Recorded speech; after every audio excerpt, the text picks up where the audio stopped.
We're married. Of course I want you to make the decision, just so I can change my mind and make the decision anyway.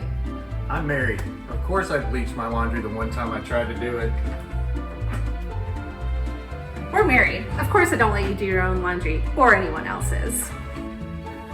We're married. Of course I need my wife to go to the doctor to do all my paperwork. We're married. Of course I'm going to remind you every day what we're doing on the weekend, just so you can ask me the day before if we have any plans. What are we doing tomorrow? We're married. Of course my back rubs come with strings attached. Today we're going to finish up this series. We're on week 5. You guys are probably saying, finally, it's over. Or you're like, no, we need more. We're finishing up, and I'm hoping that Chad and I learned something in this series, and that we're gonna do well up here together, right, while we're speaking. But as we're wrapping it up, we just want to remind you, like when you said "I do," you also said "I don't." Right? So everybody say that with me. I don't. I don't. There we go. I don't. We've learned this in 1 Corinthians 13, 4-8, and this is what it reads: Love is patient. Love is kind. It does not envy. It does not boast. It is not proud. It does not dishonor others. It's not self-seeking. It's not easily angered. It keeps no record of wrongs. Love does not delight in evil, but it rejoices in the truth.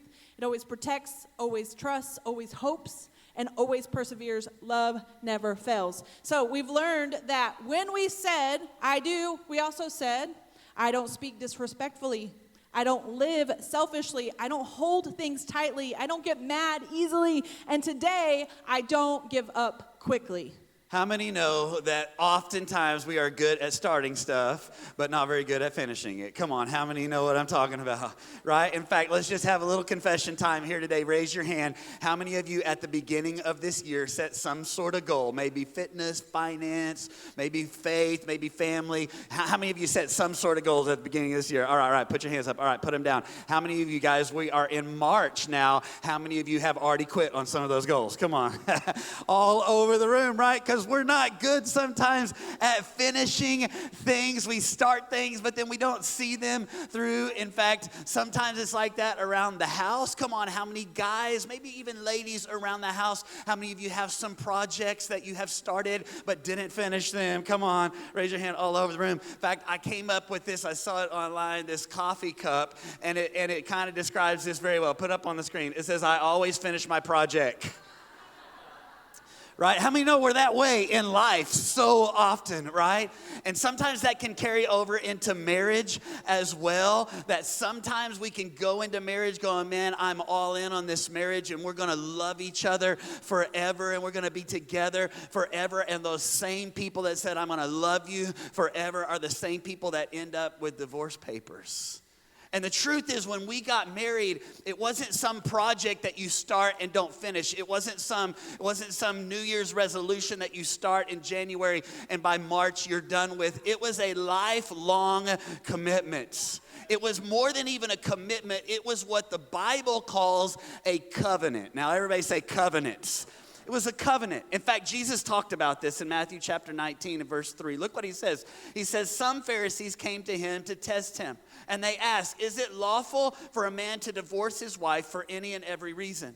Haven't you read, he replied, that at the beginning the Creator made them male and female and said, for this reason a man will leave his father and mother and be united to his wife, and they will become, everybody say these words, they will become one flesh. So they are no longer two, but one flesh. Therefore, what God has joined together, let no man separate. Jesus was basically saying, when you get married, in the eyes of God, you become one flesh with the other person. You can't separate what God has made one. Now, let me be real clear here. I'm not saying that when you got married, suddenly you didn't have a personality, or suddenly you didn't have any of your individual gifts, or you no longer had an identity. That's not what I'm talking about. But what I am talking about is that in the eyes of God, when you came together, when you got married, you came together as one flesh. And that's what love is all about. Love says, man, I don't give up quickly. Love never fails. Love always perseveres, even when it's hard. Why? Because God has made us one. And we are in covenant with one another. It would be like if I were to take two pieces of paper and glue those two pieces of paper completely together from top to bottom, side to side, completely glue them together and let the glue dry. And then if I were to take those pieces of paper and begin to try to separate the two pieces of paper, guess what's going to happen? How many know what's going to happen? Come on, there's going to be rips. And there's going to be tears, and there's going to be pieces that are going to be left. And that's why when marriages are broken up, in fact, some of you have experienced this before. Maybe some of you have been through a divorce. Maybe some of you have had friends or family members, maybe your parents that have been through a divorce, and you know exactly what happens, that there are rips and there are tears and there is pain and there is hurt and there are pieces that are left. Why? Because when God brought us together, come on, when you got married, in God's eyes, it wasn't just some commitment that you made flippantly. No, it was a covenant between you and your spouse and God. And love doesn't give up easily on that covenant, that you become one flesh. In fact, I like what one pastor said it like this. He says, you do not unone what God made one. That's really good. I think the problem in our culture is people don't understand what marriage is. They think that marriage is a contract. They think it's a contract, but that's not what marriage is. Marriage isn't a contract. Marriage is a covenant. What's the difference? A contract is based on mutual distrust. That's the reason for a contract, right? It basically says, I don't trust you, so in order to protect myself, I need you and myself to agree to this contract. And you don't trust me, so in order to protect yourself, you need to agree to this contract. So just imagine, I'm a landlord. Now, if someone wanted to rent from me and I didn't know them, what would I have them do? I'd have them sign a contract for their protection, for my protection, because we're going into business together and I don't trust them and they don't trust me. We don't know each other. Basically, it says, I'm in it as far as you're in it. I'm in it as far as you agree to the terms of this contract. And if you don't, then we're out. It's over. I trust you as far as you perform. But if you don't perform, I'm out. This is what so many people do in marriage, right? As long as you make me happy, I'm in it. As long as you meet my needs, I'm there for you. As long as nothing better comes along, this thing can last. That's a contract. What's a covenant? A covenant is permanent relationship. Covenant is Hebrew. In the Hebrew, it says it literally means a cutting. Now, this is in the Old Testament, so this can sound a little weird, but when people would make a covenant, they would cut a bull in half, and then the two parties would walk through the bull. They would walk through the bull, they'd cut it in half, they'd walk through the bull inside of the bull 7 times. Okay, so they'd walk through it, and this would create a covenant. And then they'd say something like this: if I break my covenant, may what happened to this bull happen to me. Covenants are serious business. Often when the people in the Old Testament would get married, they would come and stand before a representative of God who would take the hand of the groom and cut into it with a blade until the blood would emerge. And then he would take the hand of the bride and cut into the hand of the bride until blood would emerge. And then he would take their hands and he would join them together. Why? Because Leviticus says the life of the person is in the blood. And they would literally mingle life. And then they would clasp their hands together to symbolize that they were no longer two people, but they were now one. They were no longer two, they were one. Man, I'm really glad we do wedding rings now. Yeah. So that sounds crazy, right? But that's what it's all about. It's about covenant. What God has joined together, let no man separate. Let no man take apart. They are joined together. The two have become one flesh. On a contract, there's an end date. You rent this house from me for a year, and then at the end of the year, we're done. A covenant is till death do us part. And I know what some of you are saying, yeah, but, Pastor, I just don't love him anymore. Or I just don't feel those same feelings that we felt when we first got married. Or it's just not the same. The love is just not there like it once was. Well, I like what one of my favorite pastors, Pastor Craig Rochelle, says. He says, to get divorced because you've run out of love is like selling your car because you ran out of gas.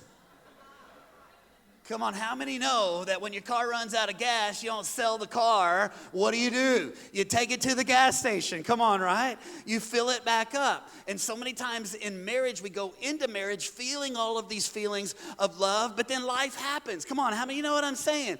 Like stuff happens and it's difficult, and sometimes you don't feel the same kind of love. Maybe sometimes your love tank is not filled to the top like it was when you first got married, and that's when you don't sell the car. That's when you don't say, hey, we don't love each other anymore, we're going to get divorced. Instead, what you do is you begin to figure out how are ways that we can fill the love tank. How can we continue to keep the love filled in our lives? What do we need to do? What habits do we need to put into place so that we can fulfill this covenant that we have made between one another and God? And so what I want to do for the last few minutes of the message here today, what we want to do is we want to talk real practical. We started real spiritual, like marriage is a covenant, and we don't give up easily because love perseveres and love never fails. But how do we live this out? How do we get practical about living out this covenant that we have as married couples? And I want us to just see 4 kind of habits that every marriage needs to have if we're going to have a marriage that doesn't give up quickly. All right? 4 habits. Write them down if you're taking notes. The first one is this, is you have to learn how to communicate daily. Everybody say daily. You got to learn how to communicate daily.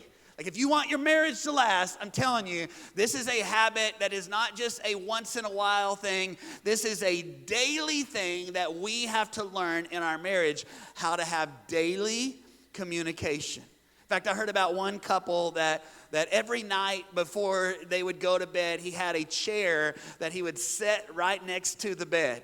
And every night before time to go to bed, the man would sit in that chair and he would set a timer on his phone for 15 minutes. And he would sit in that chair for 15 minutes and he and his wife would just talk. They would just have conversation about the day or about what was going on the next day or what was happening in their life. And the reason that he sat in the chair instead of having that conversation in the bed was because he knew if he laid down in the bed, he would go to sleep. Come on, how many know what I'm saying? And this man was being intentional, right? He was being intentional about creating a place to make sure that they could communicate on a regular basis with one another. You know, Amber and I have something similar to that. Amber has a home office that she loves to go in. She loves to, mess with her plants, and she loves to study her Bible, and she goes in there and pays the bills, and I'm thankful for that. Come on, right? And so I know most of the time if I want to have communication with Amber, I know where I can find her. She's in her home office. And there's the office chair, but then there's another little chair. This is the chair that she likes to sit and read her Bible and things. And so what I'll do is I'll just go in there and I'll sit in that chair. And when I go in there and sit in that chair, she knows why I'm there.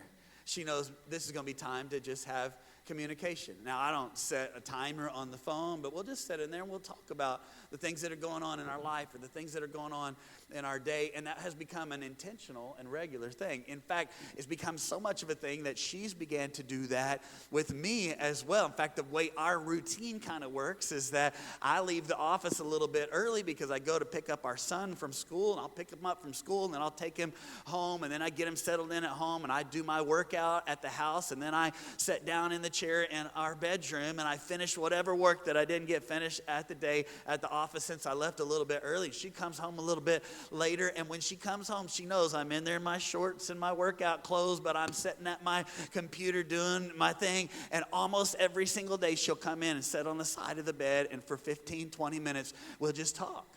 And we'll just talk about the day. We'll just talk about the things that are going on in our lives. In fact, if you want your marriage to last, you need to be intentional. Everybody say intentional. Intentional about making this a daily routine. That it doesn't matter if it's, in the office or on a chair beside the bed. Doesn't matter if it's in the morning or when you get home from work or after you put the kids to bed. Whatever works best for you, but you make this an intentional priority that you're going to communicate on a regular basis. In fact, I just thought of a few things that we all need to communicate about in our marriage especially. First of all, talk about your calendar. Talk about what's going on in your life. In fact, I know for us, like, I tend to be the one who's the planner. Come on, do we have any planners in the house? You're the ones that like to do the plan. How many of you are like the ones that just kind of fly by the seat of your pants? Come on, yeah, right? And of course, you're married to each other, right? And isn't that how it works? And so oftentimes some of the frustration that will happen in our marriage at times has to do with, like, Amber will plan something that I didn't know about, right? Or she will forget about something that I planned or whatever. And so we have to have communication about that. And so regularly, we'll just maybe every day have a little check-in. Hey, do we have anything going on tonight? Do we have anything coming up this weekend? What do the kids have at school or in their sports? Do we need to adjust anything to the calendar? Is there any changes that have come up? Just the other day, Amber was like, hey, I need to tell you my family's coming into town this weekend. I'm like, okay, let me add that to the calendar. The house is going to be full. Come on, right? How many know if you don't communicate about that stuff, guess what's going to happen? There's going to be frustration that's going to happen. So you talk about the calendar. You talk about your children. Talk about what's going on in their lives. And not just calendar things like they've got this sports thing or like what's going on in their lives. Have conversations about, are there areas that we need to discipline? Are there areas where we need to disciple? Are there challenges that they are facing? What are they going through? Talk about the children. Here's another one. Talk about your emotions. Now, I know guys are like, I don't want to talk about that, right? But come on, guys, we have emotions too. You know what I'm talking about? And you need to communicate about those things. And just ask each other questions like, how are you doing? And how are you feeling? And maybe if you're feeling discouraged, say it. Guess what? If you can't say it to your spouse, who are you going to say it to? Maybe say, I'm feeling stressed, or I'm feeling a little bit overwhelmed. Or maybe it's, hey, I'm feeling really excited about some things that are coming up in my life. The Bible tells us that we ought to bear one another's burdens, that we ought to rejoice with those who rejoice and mourn with those who mourn. If that can't happen in a marriage, where can it happen? Come on, right? You have communication. Talk about money. Come on, I know this one's never a fun one. But it's important. And it may not be something you have to talk about every single day, but regularly you need to talk about how we doing in this area. Sometimes it is a daily, hey, I spent this money and I know you're going to see it on the check card balance. Come on, right? And I'm just letting you know. But you got to learn how to communicate daily. Here's another one. Communicate about your hopes and your dreams and your interests.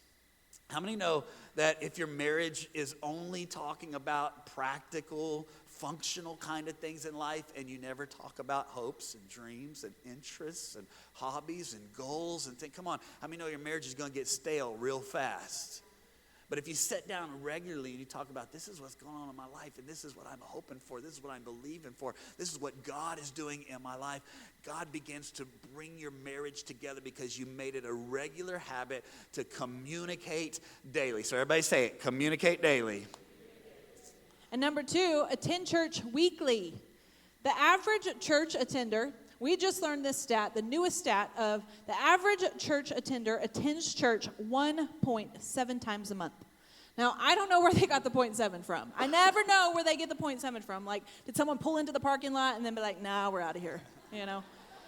1.7 times a month, but every weekday, the average weekly attender at church attends their jobs every day. Their kids go to school every day. And when they're in those surroundings and in those places, they are surrounded by a worldly culture. Yeah. They're surrounded by a culture that is counter to what we receive and what we understand and believe at church.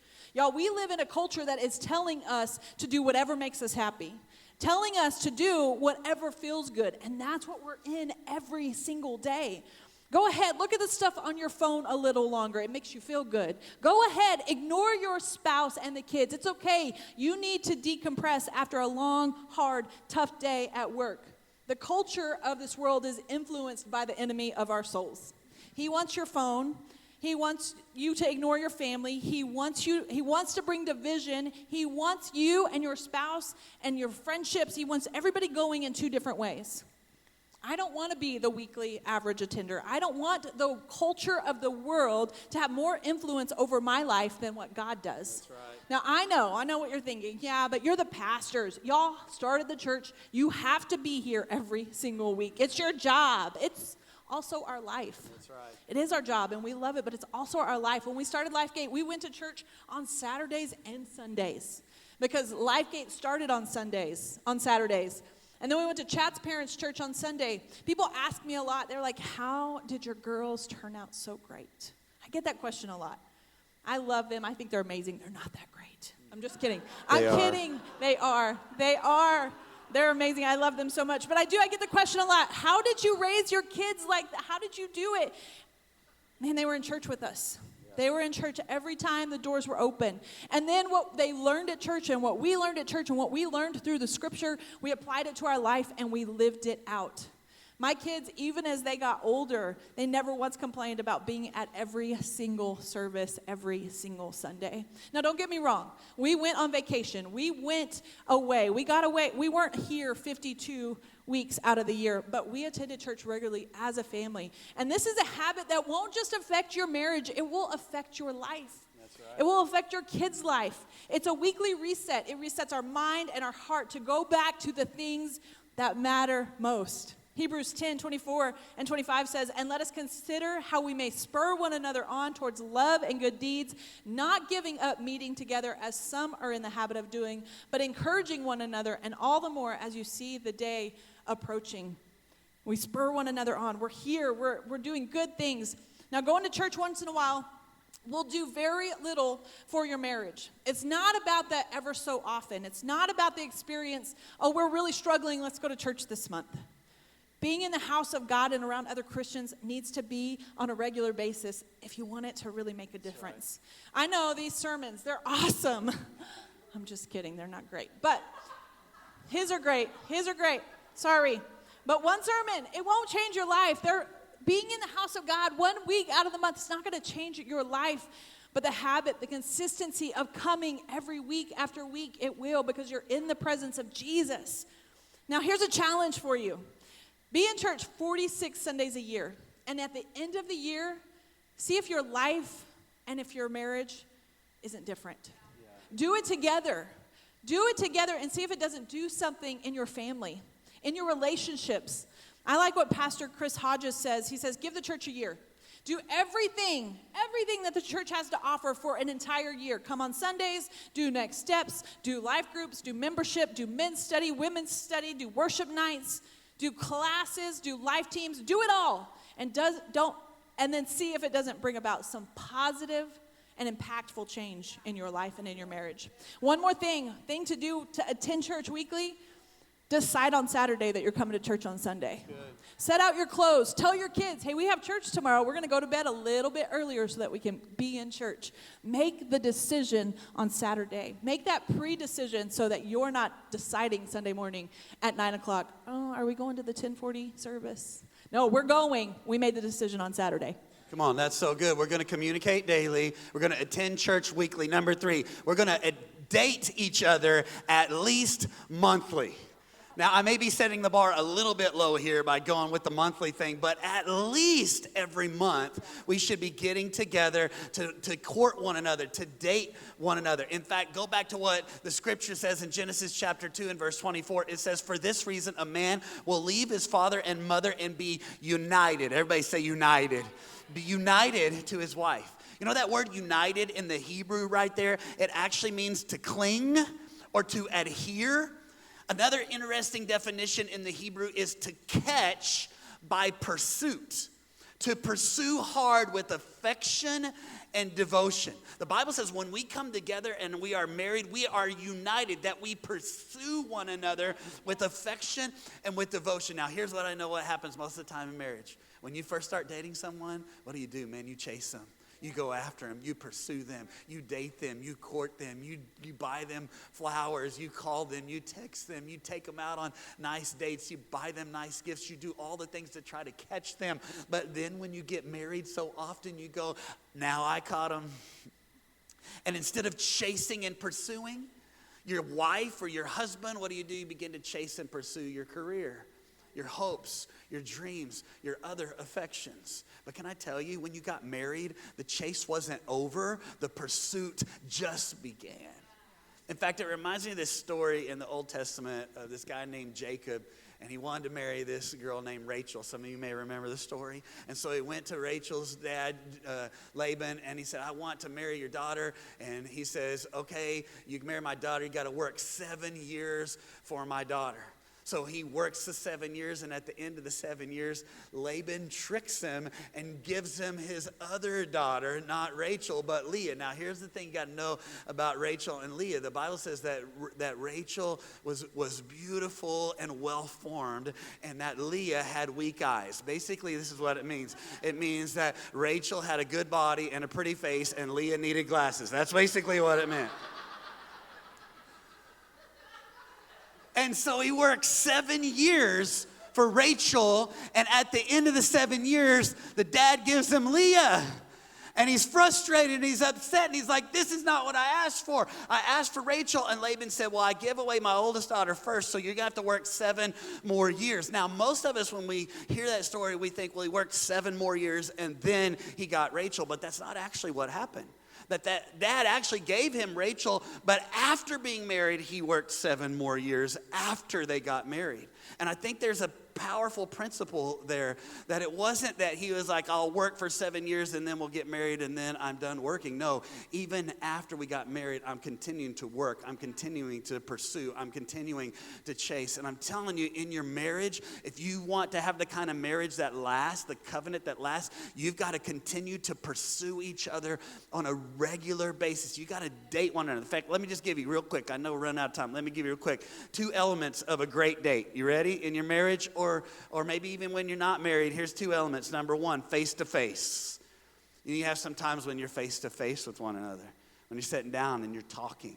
Ladies, usually this is the part they like, because the husbands sit down and you're asking each other questions. And sometimes you go, I don't even know. What do we talk about? I don't even know what we talk about. Well, prepare for it. You can get online and get questions that you ask. We have questions that we talk about on our dates, and they can be fun questions, they can be deep questions, they can be a mix of that, but you sit down and you have some face-to-face time. But guess what? Not every date should just be face-to-face. Come on, you should also have some side-to-side. Everybody say side-to-side, side-by-side. Now, husbands, this is the kind of dates that we tend to like a little bit more, instead of just sitting across and, just looking into each other's eyes and just talking and just, no, let's go do something. Maybe Top Golf or bowling or hiking or something like that. We have this book called the Adventure Date Book, where we scratch this thing off and it just tells us what to do and gives us an adventure, and it's stuff that we're doing together. Now, those of you that are married, can I help you with this just a little bit? If you will have a little bit of face-to-face and a little bit of side-to-side, later on you might have a little bit of belly-button to belly-button. That's all I'm saying right there. Might need to add on to the nursery about 9 months from now if you guys listen to this sermon. Not from us. No, not with us. Not with us. No, we're not adding to the nursery. Okay, and then number 4, get away yearly. This priority in your marriage, this priority in our marriage has been such a benefit to Chad and I. This is something that Chad and I, we've been doing for probably 5 years now, and it's been wonderful. Once a year, we get away, just the 2 of us. No kids, no work, no family, just the 2 of us. Now, I know what you're thinking. I don't have time for that. You don't have time not to do it. Right. You may say, I can't afford it. You can't afford not to do it. You need to make the time to do it. You may say, well, who's going to take my kids? Well, we're not, but you can find somebody to take your kids if you plan enough and if you get creative enough. We've said, read, or seen this before in our churches, but I think it applies to our marriages as well. Your marriage will not rise to the level of your intentions, but it will fall to the level of your systems. Oh, Amber, that sounds so romantic. Tell me more about systems. It's a benefit. Getting away every year together is something that we decided we would do no matter what was going on that year. We decided it for our marriage, for our friendship, for our working relationship, for us to be able to reconnect, for us to be able to get back on the same playing field. You know what? It's not easy. It's not always easy to plan it. But I've got a planner, so I'm good to go. I've got someone who's going to plan, who already knows it's probably already on our plan for this year, right? Yeah, it's already on the calendar. So here's your systems. If you're gonna get away every year, here's what you should do. You should have a plan. My plan is called Chad. Check. Chad puts it on the calendar, he writes it down, and then he tells me to write it down. Hey, Amber, put this in your calendar, right? How many of you know that it's way more likely to happen if you write it down? Create a plan for it. Maybe you're thinking, well, you know what, really, we just need to start dating again. Write it down. Put it in your calendar. Make that happen every single month where you're writing it down. Put it on your calendar. Have a plan. Next, create a budget. I make sure that we have a budget for what we're going to do for that year. He tells me the plans, and I can look at the budget. I make the plans. She creates the budget. I create the budget. Partnership. There you go. That's right. It's working it out. Whether it's a 4-day trip or whether it's a 24-hour trip, 24-hour getaway counts, guys. Do it. Put it down. Prioritize it. Prioritize. Oh, I skipped ahead there. When we're on our trip, we try and make sure that we're able to lean into what each other needs. We're trying to lean into, where's Chad at? What does he need? Where am I at? He's going to ask me the same question. What do you need? What do you need from me? But in order to do this, you have to make sure that everything at home is taken care of. Everything at work is taken care of so that you're not taking it with you. So you're not taking your computer, so that you're not taking your schedules, so that you're not taking your emails. You got to prioritize it. You got to make sure everything that you can possibly get done is done before you leave. We know the only people in our lives forever is your family. This may sound a little harsh, but it's true. Staff will leave, people will leave, and really even your kids will eventually grow up and leave, hopefully. But no one stays forever except your spouse. So why wouldn't this relationship be the one we focus on and create connections for the most? See, love doesn't give up easily. Love perseveres to the end. Love is a covenant. When you get married, you come into covenant with one another. And that means we say, I don't give up. Even when things get hard, even when it's difficult, we're going to live a life where we're going to communicate every single day, even about the hard stuff. We're going to attend church every single week. We're going to get our family. We're not going to be weekly like not very strong. Like we're going to be weekly like every single week being in church because it's important. We're going to date each other monthly and regularly. We're going to get away yearly because we have made a covenant with God and with one another that we are in this thing to the end. Thank you for joining us online today. Make sure and hit subscribe to this channel and hit the bell for more notifications. We can't wait to engage with you this week.